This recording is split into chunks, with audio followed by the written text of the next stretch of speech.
Hi అండి. Lychee fruits అయితే తెచ్చుకున్నాము. ఒకసారి అయితే తెచ్చుకున్నామండి. చాలా కాస్ట్ ఎక్కువ ఉన్నాయండి బాబోయ్! ఇది కూడానా. ఎందుకో గానీ మళ్ళీ కనిపించగానే మళ్ళీ తెచ్చుకున్నాము. కొన్నైతే ఎక్కువైతే తెచ్చుకోలేకపోయాము. అది కూడా మనకి ఇలా కాడలతోటి దొరుకుతూనే ఉంటాయి. విడిగా ఎందుకు అమ్మరో ఏంటో నాకు కూడా తెలియదు.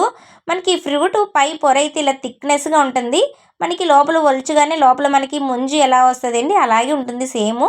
మనకి పిక్ అయితే మనకి కుంకుడుకాయ గింజ అయితే పిక్ అయితే లోపల ఉంటుందన్నమాట. పిక్ అయితే తినకండి, పడేయండి. చాలా బాగుంటుందండి. మంచి ఫ్లేవర్ అయితే ఉంటుందన్నమాట. ఫ్రూట్ అయితే మటుకు మనకి జ్యూస్ చేసుకున్న చాలా జ్యూసులు కూడా బయటని కంపెనీ వాళ్ళు కొన్ని బ్రాండ్గా ఉంటాయి కదా, అలాంటి జ్యూసులు కూడా దిగాయి అనమాట. జ్యూస్ చేసుకున్నా పర్లేదు, ఇది లేదు అంటే ఫ్రూట్ పరంగా మనం తిన్నా చాలా బాగుంటుందండి. టేస్ట్ కూడానా ఎక్కువ ఫ్రూట్స్ తిన్నా ఏం ప్రాబ్లం ఏమీ లేదు అది కూడానా. ఇంకా వీడియోస్ అన్నీ లైక్ చేసి సబ్స్క్రైబ్ అయితే చేసుకోండి. చూసారా ఎంత బాగున్నాయో. ప్రతి వీడియో నాకు సపోర్టింగ్ చేస్తూ ఉండండి.